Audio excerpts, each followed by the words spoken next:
Welcome back to another episode of Rock Boys Football Top 10 Players for Hugh Freeze and the Auburn Tigers rolling into 2025. And look, if you are on the fence in terms of how good you think this Auburn football team can be, let the kid cook for 10 to 15 minutes. It is very clear when you start stacking these top 10 players, this team is talented enough to make some real noise in the SEC in 2025. That's something that, hey, 4 years ago, Auburn wasn't really able to say. They didn't even have the prerequisite talent to get their foot in the door in terms of competing at the highest level of this conference. You look at Auburn in 2025, they certainly have that talent. Is it all going to come together? That's the big question around Auburn. Look, Hugh Freeze made me look like a damn idiot last year. I thought that team was pretty dang good going into 2024. Didn't really come together on the football field. Candid in 2025, I think it's a better roster than we saw 12 months ago. But the main question is still, can Hugh Freeze put it all together? I'll say this before we get into the official top 10 players. This team's legit along the line of scrimmage. We've been doing this for a lot of programs in the SEC over the last couple of weeks. I don't think there was a single program that had 3 top 10 players on the offensive line. Auburn has that. Now, they got a guy that I think is going to go top 15 in the NFL draft on the defensive line. They got a lot of young talent that certainly looks the part along the line of scrimmage as well. That's the difference between a lot of teams and a team like Auburn in the SEC this year. I think they look like teams like Georgia and teams like Texas and teams like Alabama along the lines of scrimmage. That's the reason I'm believing in this football team rolling into 2025. We got a lot of players to talk about before we do. And as always, just want to say thank you to you guys. And hey, whether you're an Auburn fan, whether you're just an outsider looking in, would love to hear some thoughts and opinions. And I know damn well the Auburn fans are going to let it fly in the comment section. And please do, I promise you, my feelings will not get hurt. But more importantly, it's difficult to stack these players, especially with how much young talent is on this roster. Not really sure what some of these guys are going to look like in 2025.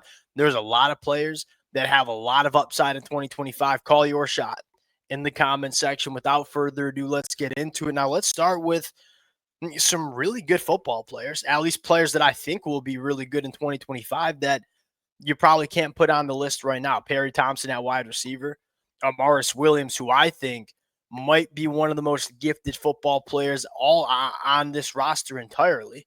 DeMarcus Riddick at linebacker, Malik Blockton going into year 2 on the defensive line. You could throw in, former 5-star quarterback Jackson Arnold. We talked about this yesterday. Look, my belief in Auburn doesn't really have to do with Jackson Arnold. Look, I don't think he's as bad as many people in the national media think.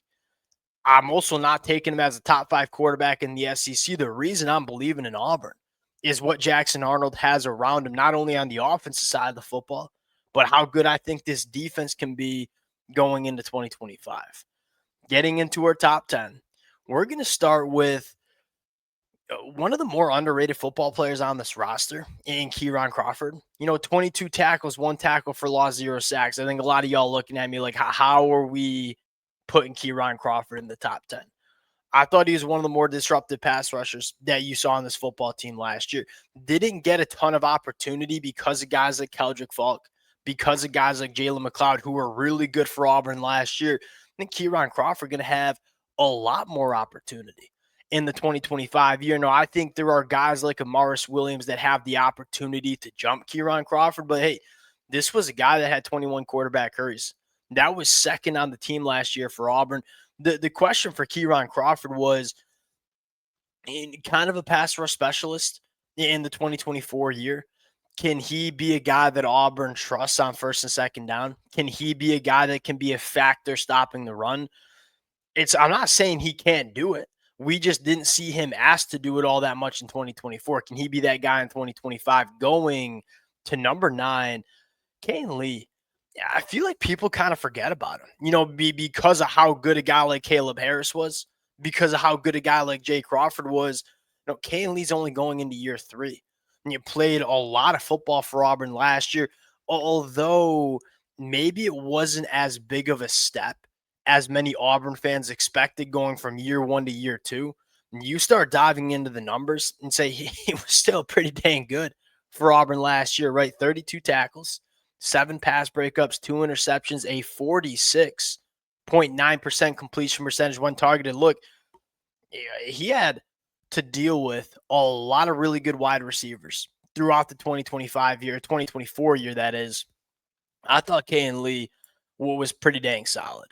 Going to number 8, Dylan Wade, yeah, I freaking love this kid. And he has been so important for Auburn over the last couple of years. And I'll say this with Dylan Wade, we haven't seen the best of this cat. He's a guard. He's not a tackle. He can play tackle. He can make it work at tackle, and Auburn has needed him to do so over the last couple of years. This kid's going to play guard in the NFL. His best position is very clearly guard at the SEC level. With Xavier Chaplan coming in, ideally staying healthy for all 12 games and being a good football player that I think he is, keeping Dylan Wade at left guard going to be massive for this kid. You know, a guy that hasn't really gotten the opportunity to play his ideal position. I think he's going to be really good. Second highest graded run blocker on the team last year. Really, really solid in pass protection. The versatility is a massive plus for Dylan Wade. And at the end of the day, there's just not many more proven offensive linemen in the SEC across the conference than a guy like Dylan Wade. Some guy, it's a guy that Hugh Freeze and every single Auburn fan is going to trust when he goes out there on the football field. Now I'm going to say this real quick. There's not a lot of SEC teams that can say they trust all 5 offensive linemen. And so when you have a guy in Dylan Wade that you trust at multiple different positions, in my opinion, that means something. Going to number 7, Jaycee Crawford was awesome. He was awesome as a true freshman. Now, what's so unique about Jaycee Crawford, he's not gonna make your jaw drop when he walks into a room. You know, I think he's 5'11, buck 87. Not necessarily the most physically imposing cornerback. He's ultra competitive. More importantly, really, really dang sticky. I mean, he started the last 8 games for Auburn as a true freshman in the best conference in the country, going up against some of the better wide receivers in the country. I thought he was really good. 40% completion percentage when targeted, an extremely low number. The only thing you want to see him fix, 25% missed tackle rate. That is a little high, probably to be expected from a freshman in the SEC. If he can cut down on some of the missed tackles and cut down on some of the explosive plays that he might have given up, you're looking at one of the better cornerbacks potentially in the SEC. Ain't nobody talking enough about Auburn in the secondary. They were relatively young last year, but really, really good. Going into year 2 for a lot of these guys, Jaycee Crawford, Caleb Harris, I mean, Kane Lee's only going into year 3. This secondary has the opportunity to be one of the better units in the conference. And I'll say this, it's damn important. Like, the SEC is changing, man. There are some dudes at the pass catcher position in this conference. If you want to have an elite defense in the SEC, look, it's table stakes to have a good front 7, of which I think Auburn has.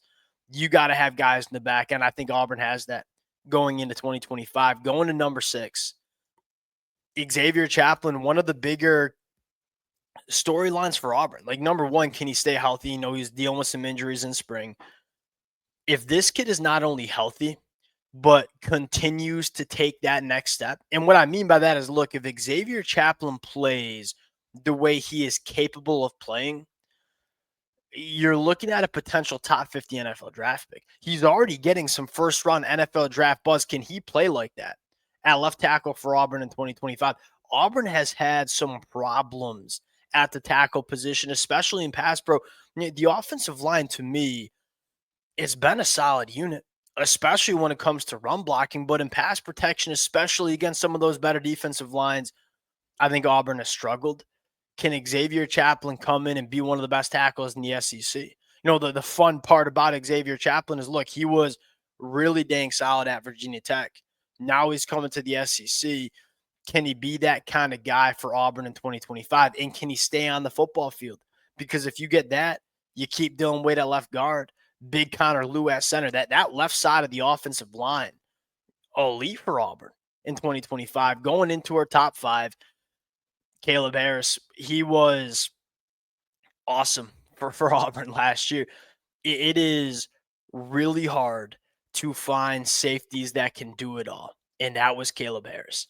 50% completion percentage when targeted in coverage, 26 targets, an extremely good number for a safety, a guy that has shown you he can not only be that ball hawk and safety a little bit in the back end, he can come up and play man coverage and be really, really sticky. When you have safeties that you trust to hold up in man coverage, it opens up what you can do on the defensive side of the football. How about a 6.9% missed tackle rate as a true freshman in the SEC?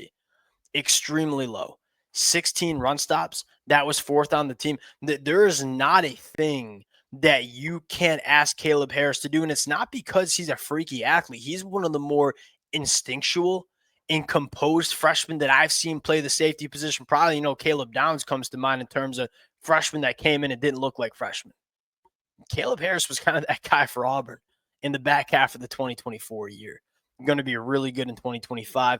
Going into our top four.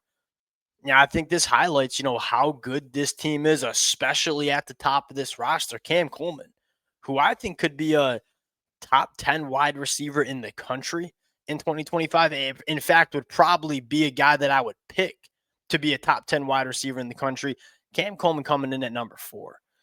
What you love about Cam Coleman, the explosive plays. And look, Auburn struggled at times on offense, but you saw the impact that Cam Coleman gave this Auburn offense working vertically down the field. Hugh Freeze's first year in 2023, they didn't have that kind of guy.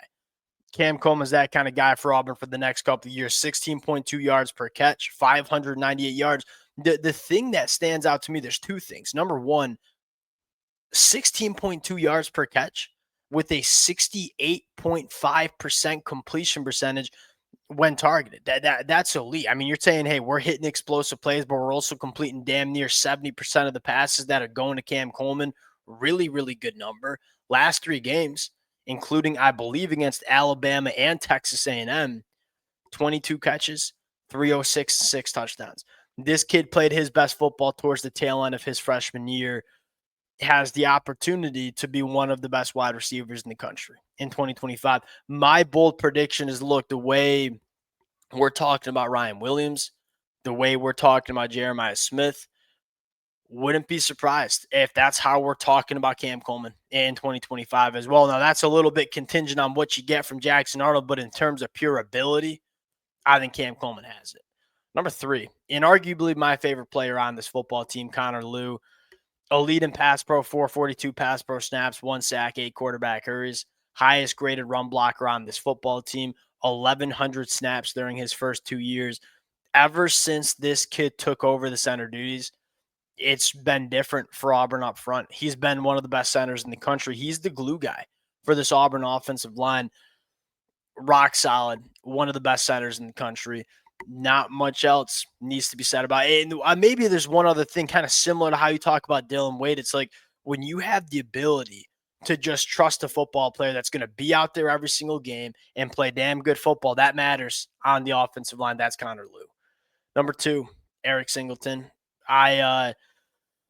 It's one of the best wide receiver duos in the country between him and Cam Coleman. And what I love about Eric Singleton is the different ways that you can get him involved in the offense. There are not many wide receivers that have the verticality that Eric Singleton has. He's a 10.69 guy in the 100-meter dash, one of the fastest players in all the country. But at the same time, he's an electric factory with the football in space. I look at it and say, all right, you got guys like Cam Coleman, guys like Perry Thompson, guys who are big bodies that work vertically down the field. That's going to manufacture a lot of space for Eric Singleton underneath. And this kid with the football in space is one of the more dynamic players that you see in the country. Love how multidimensional he is at the pass catcher position, going to number 1. And I think this is clear. And I think he's one of the most underrated football players. He's underrated in the college football landscape. Go look at how the NFL draft community is talking about Kendrick Fox. He's going to be a top 15 NFL draft pick if he continues the trend he's on. 45 tackles, 11 TFL, 7 sacks, 31 quarterback hurries, led the team, 23 run stops, second on the team, can win in a multitude of different ways, is extremely good against the run, arguably one of the best run-stopping edge defenders that you see in the entire country. What I love most about Kendrick Fox, the versatility. mean, he's a guy that, hey, you'll play him out on the edge, first and second downs. You get into those third and long situations, you'll kick him inside. And he'll be a load for interior offensive linemen with the length and athleticism he has, and gives you the ability to get a guy like Kiron Crawford on the football field, to get a guy like Amaris Williams on the football field. He allows you to get your best players on the football field with the versatility that he brings to the table. This is a really good football team that needs to come together, but this team, pound for pound, I think it's one of the better rosters that you're going to see in the SEC. Can it translate to wins on the football field in 2025? Appreciate you guys rocking with it. If y'all do enjoy the content, consider subscribing to the channel, and we'll talk to y'all later. Peace.